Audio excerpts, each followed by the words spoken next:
তো ভিউয়ার সবাই কেমন আছেন? আশা করি সবাই আলহামদুলিল্লাহ আল্লাহর রহমতে অনেক ভালো আছেন। তো আমি আজকে কথা বলবো 2023 সালে কানাডা আসতে কত টাকা লাগবে এটা নিয়েই আমাদের আজকের ভিডিও। ভিসা একটি অনুমতিপত্র যা একটি দেশ কোনো বিদেশি নাগরিককে ওই দেশে প্রবেশ ও অবস্থানের জন্য অনুমতি দিয়ে থাকে।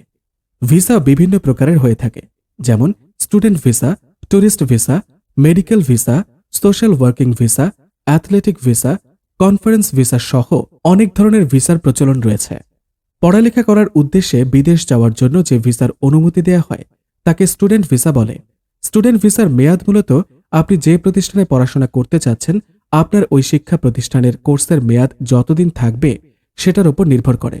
বিভিন্ন দেশে যাওয়ার জন্য বিভিন্ন রকম যোগ্যতা বা রিকোয়ারমেন্ট চাওয়া হয়। অনেক ক্ষেত্রে যোগ্যতা আপনি কোন বিষয়ের ওপর পড়তে যাচ্ছেন সেটার উপর নির্ভর করে। ইউকেতে যেতে যেসব যোগ্যতা লাগে। কানাডা ভিসা করতে কি কি ডকুমেন্টস প্রয়োজন? Number 1, legal digital passport. Number 2, 4 copy passport সাইজের রঙিন ছবি। নাম্বার 3, আপনার পছন্দ মতো কানাডার যে কোনো একটি বিশ্ববিদ্যালয়ের অফার লেটার। নাম্বার 4, স্কুল এবং কলেজের সকল মেইন সার্টিফিকেট, তার পাশাপাশি আগের সকল পরীক্ষার মার্কশিট। নাম্বার 5, IELTS স্কোরের certificate. Number 6, application form. Number 7, bank সলভেন্সির কাগজপত্র।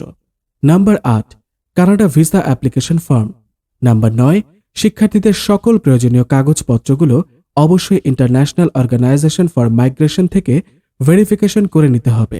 নাম্বার 10, স্টুডেন্টের legal identity documents. Number 11, recommendation letter অথবা মোটিভেশনাল লেটার। নাম্বার 12, সিভি এবং পুলিশ ক্লিয়ারেন্স সার্টিফিকেট। নাম্বার 13, কোভিড-19 ভ্যাকসিনের ডোজের ফর্ম। নাম্বার 14, আগের স্কুল কলেজের সকল সার্টিফিকেটের মেইন কপি এবং ফটোকপি। অবশ্যই সকল সার্টিফিকেটগুলো শিক্ষা বোর্ড এবং কানাডা এর অ্যাম্বাসি থেকে সঠিক উপায়ে সত্যায়িত করে নিতে হবে। কানাডা স্টুডেন্ট ভিসার খরচ। কানাডা স্টুডেন্ট ভিসা নামে কোনো ভিসা দেওয়া হয় না, মূলত স্টাডি পারমিট দেওয়া হয়, যেটাকে স্টুডেন্ট ভিসা বলা হয়। স্টাডি পারমিট মূলত আপনার শিক্ষা প্রতিষ্ঠানের কোর্সের মেয়াদের ওপর নির্ভর করে। অর্থাৎ কোর্সের মেয়াদ যদি 4 বছর হয় তাহলে আপনার স্টাডি পারমিটের মেয়াদও 4 বছর হবে, সাথে অতিরিক্ত 90 দিন দেয়া হবে। আপনার স্টাডি প্রোগ্রাম যদি 6 মাস কিংবা তার চেয়ে কম সময়ের হয় তাহলে আপনাকে কোনো ধরনের স্টাডি পারমিট নিতে হবে না। যদি আপনার পরিবারের কেউ কানাডা থেকে থাকেন তাহলেও আপনাকে স্টাডি পারমিট নিতে হবে না। একইভাবে আপনার কিংবা আপনার পরিবারের কারো যদি রেজিস্টার্ড ইন্ডিয়ান স্ট্যাটাস থেকে থাকে তাহলেও আপনাকে স্টাডি পারমিট নিতে হবে না। খরচসমূহ। নাম্বার 1, স্টাডি পারমিটের জন্য আবেদন করতে আপনার খরচ হবে $150 কানাডিয়ান বা 8,610 টাকা। নাম্বার 2, বায়োমেট্রিক ইনফরমেশন অর্থাৎ ফিঙ্গারপ্রিন্ট ও ছবি তুলে পাঠাতে হবে। এজন্য 14,000 থেকে 17,000 টাকার মতো খরচ হতে পারে। নাম্বার 3, পাসপোর্ট করতে সর্বনিম্ন 4,025 টাকা থেকে সর্বোচ্চ 13,800 টাকা পর্যন্ত খরচ হতে পারে। নাম্বার 4, পুলিশ ক্লিয়ারেন্স সার্টিফিকেট 500 টাকা। কানাডা ভিসা কিভাবে করতে হয় বা নিয়ম। প্রথম ধাপ, ভিসার ধরন শনাক্ত করুন। প্রথম ধাপ হল আপনার কোন ধরনের ভিসার প্রয়োজন তা নির্ধারণ করা এবং আপনি এটির জন্য আবেদন করার যোগ্য কিনা তা পরীক্ষা করুন। আপনাকে আপনার আবেদনের সাথে যে নথিগুলি জমা দিতে হবে, আবেদনটি কতক্ষণ নিতে পারে এবং আপনাকে কত ফি দিতে হবে তাও আপনাকে জানতে হবে। প্রতিটি আবেদন অবশ্যই আপনার ভিসা বিভাগের জন্য প্রযোজ্য নির্দেশিকা মেনে চলবে।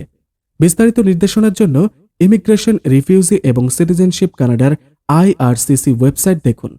অস্থায়ী আবাসিক ভিসা, স্টাডি পারমিট, কাজের অনুমতি, স্থায়ী বাসিন্দা, ভ্রমণ নথি আপনার আবেদনের সাথে একটি যথাযথভাবে সম্পূর্ণ এবং স্বাক্ষরিত VFS সম্মতি ফর্ম জমা দেয়া বাধ্যতামূলক। দ্বিতীয় ধাপ, আপনার আবেদন শুরু করুন। আপনি ভিসা আবেদন ফর্মটি ডাউনলোড করতে পারেন, এটি পূরণ করতে পারেন, সম্পূর্ণ ফর্মটি মুদ্রণ করতে পারেন এবং জমা দেওয়ার জন্য ভিসা আবেদন কেন্দ্রে নিয়ে আসতে পারেন। এছাড়াও আপনি আপনার অনলাইন আবেদন সরাসরি ইমিগ্রেশন, রিফিউজি এবং সিটিজেনশিপ কানাডা IRCC এ জমা দিতে পারেন। তৃতীয় ধাপ, সাক্ষাৎকার লিপিবদ্ধ করুন। একটি ভিসা আবেদন কেন্দ্র চয়ন করুন এবং একটি অ্যাপয়েন্টমেন্ট করুন। একবার আপনি আপনার ভিসার জন্য আবেদন করলে আপনাকে একটি ভিসা আবেদন কেন্দ্রে আপনার আঙুলের ছাপ এবং ছবি তোলার জন্য একটি অ্যাপয়েন্টমেন্ট বুক করতে হবে। এটি বায়োমেট্রিক তথ্য নামে পরিচিত। একবার আপনি আপনার অ্যাপয়েন্টমেন্ট বুক করে নিলে আপনি অ্যাপয়েন্টমেন্টের চিঠি সহ একটি অ্যাপয়েন্টমেন্ট নিশ্চিতকরণ ইমেল পাবেন। আপনি যদি একটি পরিবার বা গোষ্ঠীর অংশ হন তবে আপনাকে পরিবার বা গোষ্ঠীর প্রতিটি সদস্যের জন্য পৃথক অ্যাপয়েন্টমেন্ট বুক করতে হবে। চতুর্থ ধাপ, আপনার ফি প্রদান করুন। আপনাকে যে পরিমাণ অর্থ প্রদান করতে হবে তা খুঁজে বের করুন। একবার আপনি আপনার আবেদন সম্পূর্ণ করলে আপনাকে আপনার ভিসা আবেদনের ফি দিতে হবে। আপনি যদি প্রিন্ট করার জন্য ফর্মটি ডাউনলোড করতে চান এবং আপনার সাথে ভিসা আবেদন কেন্দ্রে নিয়ে যেতে চান তাহলে আপনি আপনার অ্যাপয়েন্টমেন্টের সময় অর্থ প্রদান করতে পারেন। আইআরসিসি ওয়েবসাইটে দেওয়া নির্দেশাবলী অনুযায়ী আপনাকে কানাডা সরকারের ফি এবং বায়োমেট্রিক ফি যদি প্রয়োজন হয় দিতে হবে। পঞ্চম ধাপ, ভিসা আবেদন কেন্দ্রে যান। আপনার নির্ধারিত অ্যাপয়েন্টমেন্টে যোগ দিন। আপনি যদি অনলাইনে আপনার আবেদন জমা না দিয়ে থাকেন তাহলে আপনাকে ব্যক্তিগতভাবে ভিসা আবেদন কেন্দ্রে আপনার সম্পূর্ণ ভিসা আবেদনপত্র জমা দিতে হবে। ভিসা আবেদন কেন্দ্রে কি হয় তা জানুন। যদি আপনার বায়োমেট্রিক জমা দেওয়ার প্রয়োজন না হয় অনুগ্রহ করে ভিসা আবেদন কেন্দ্রে যান। ষষ্ঠ ধাপ, আপনার আবেদন ট্র্যাক করুন। আপনার আবেদনের অগ্রগতি সম্পর্কে অবগত থাকুন। যখন আপনার সিদ্ধান্ত ভিসা আবেদন কেন্দ্রে ফেরত দেওয়া হবে তখন আপনি একটি ইমেল আপডেট পাবেন। আপনি যদি সহজে ইমেল অ্যাক্সেস করতে না পারেন বা আরও বিস্তারিত ট্র্যাকিং তথ্য চান তাহলে আপনি সরাসরি আপনার ফোনে পাঠানো এসএমএস এর মাধ্যমে আপডেট পেতেও সক্ষম হতে পারেন। আপনি যে ভিসা আবেদন কেন্দ্রে যাচ্ছেন সেখানে এই পরিষেবাটি উপলব্ধ কিনা তা পরীক্ষা করুন। আরও তথ্য সংগ্রহ করতে আপনার আবেদন ট্র্যাক পৃষ্ঠাতে যান। সপ্তম ধাপ, আপনার পাসপোর্ট সংগ্রহ করুন। ভিসা আবেদন কেন্দ্র থেকে আপনার পাসপোর্ট সংগ্রহ করুন।